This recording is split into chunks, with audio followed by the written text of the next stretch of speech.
Bismillahirrahmanirrahim. Assalamu alaikum dear students. My name is Muhammad Faisal Adnan and I am your tutor of English subject. Dear students, we are doing the exercise of unit number 3. That's the poem The Lake Isle of Innisfree written by William Butler Yeats. अजीज तलबा, last lecture में हमने अपने questions के answers को पढ़ा था और root words with affixes को पढ़ा था. आज के इस वीडियो लेक्चर में हम बात करेंगे यूज ऑफ ए, एन और दे के बारे में. इसके साथ साथ हम बात करेंगे रिफ्लेक्सिव प्रोनाउन और रेसिप्रोकल प्रोनाउन के बारे में. तो सबसे पहले यूज ऑफ ए, एन और द को पढ़ते हैं. Use of article a, an and the. Article a, an और द का इस्तेमाल. सबसे पहले हम देखते हैं आर्टिकल क्या होते हैं. An article is a word that comes before a noun to show if it's specific or general.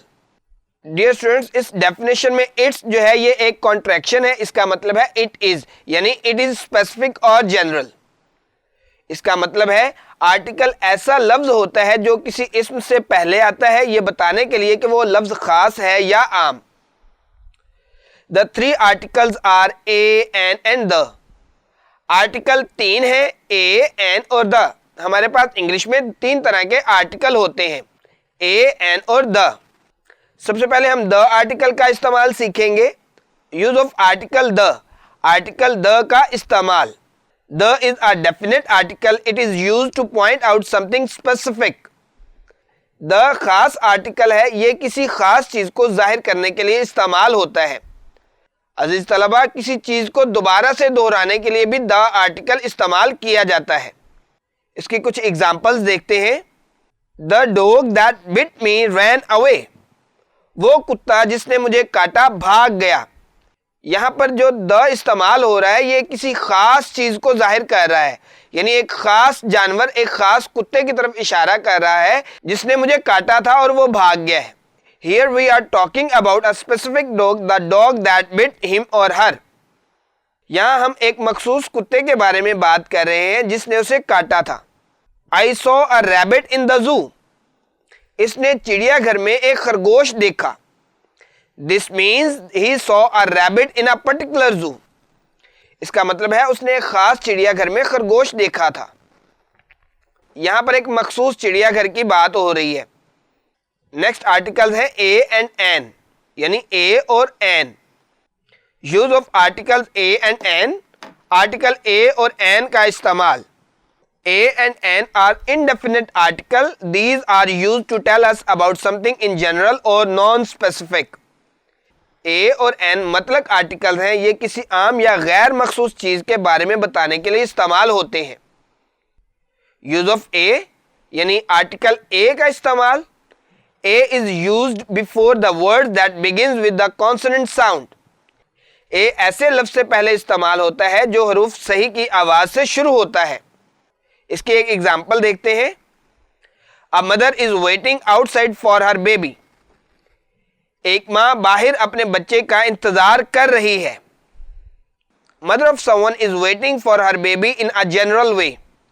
किसी की माँ अपने बच्चे का इंतजार कर रही है, ये अमूमी तौर पर बताया गया है. ये कोई भी माँ हो सकती है, किसी भी बच्चे की माँ हो सकती है. ये बताया ये जा रहा है कि ये जनरल है, ये नॉन स्पेसिफिक है, ये किसी गैर मखसूस नाउन के बारे में हमें इंफॉर्मेशन दे रहा है. नेक्स्ट है यूज ऑफ एन, यानी एन का इस्तेमाल. आर्टिकल एन का इस्तेमाल. An is used before the word that begins with the vowel sound. An उस लफ्ज के साथ इस्तेमाल होता है जो हरूफ इल्लत की आवाज से शुरू हो रहा हो. मिसाल के तौर पर a boy is eating an egg. अब इस सेंटेंस में एग ई से स्टार्ट हो रहा है, यानी ए से स्टार्ट हो रहा है. ये एक वाउल साउंड है. वाउल साउंड से पहले हमने एक इनडेफिनेट आर्टिकल एन इस्तेमाल करना होता है, जैसे कि इस सेंटेंस में दिया गया है. Fill in the blanks with a, an and the. A and the के इस्तेमाल से खाली जगह पुर करें. हमारे पास फर्स्ट स्टेटमेंट है this is dash orange, that is dash apple. Dear students, अगर आप इन सेंटेंसेस पर गौर करें तो हमें पता चलेगा कि ये दोनों हरूफे इल्लत यानी वाउल साउंड से स्टार्ट हो रहे हैं, जिनमें ओ और ए है. तो हम इन दोनों ब्लैंक्स में एन लगाएंगे, यानी this is an orange, that is an apple. हमारा सेकंड सेंटेंस है I have dash sister and dash brother. Dear students, अगर आप इन दोनों नाउन पर गौर करें यानी सिस्टर और ब्रदर पर, तो ये दोनों वर्ड्स वाउल साउंड से स्टार्ट हो रहे हैं, यानी स साउंड और ब साउंड से। तो हम इन दोनों ब्लैंक्स में ए लिखेंगे, जैसे I have a sister and a brother. हमारा थर्ड सेंटेंस है dash Nile is in Egypt isn't it. तो इसमें द आएगा, the Nile is in Egypt isn't it, यानी दरियाए नील मिस्र में है, क्या ये मिस्र में नहीं है? अब यहां पर इस बात पर जोर दिया जा रहा है और इसको स्पेसिफिक किया जा रहा है, इसलिए यहां पर द यूज होगा। हमारा नेक्स्ट सेंटेंस है how far is dash sun away from dash अर्थ।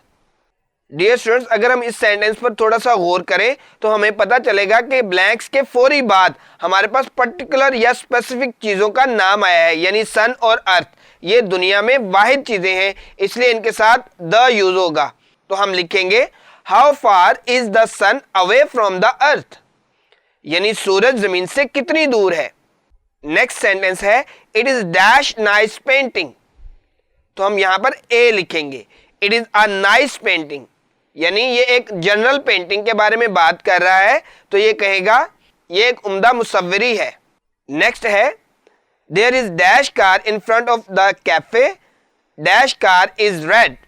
इस सेंटेंस में हमारे पास पहली ब्लैंक में हम ए यूज करेंगे और सेकंड में द यूज करेंगे, यानी there is a car in front of the cafe the car is red, क्योंकि पहली ब्लैंक में वो जनरल बात कर रहा है और दूसरी ब्लैंक में वो पहले वाली चीज को रिपीट कर रहा है, तो यहां पर द यूज होगा जिसको हम स्पेसिफिक कर रहे हैं।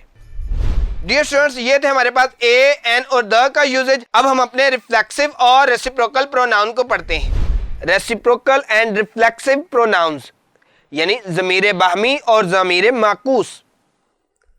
सबसे पहले हम रेसिप्रोकल प्रोनाउन को पढ़ते हैं, यानी ज़मीर बाहमी को पढ़ते हैं। Reciprocal pronouns refer to a situation where someone or something performs an action on others and receives the same action in return. ज़मीर बाहमी उस सूरत हाल के बारे में बताती है जब कोई शख्स या कोई चीज दूसरों पर काम को सरअंजाम दे और बदले में वही काम उस पर भी किया जाए। Two examples of reciprocal pronouns in a sentence are one and other or each other. ज़मीर बाहमी की दो मिसालें वन एंड अदर और ईच अदर हैं। हम कुछ एग्जाम्पल्स को देखते हैं।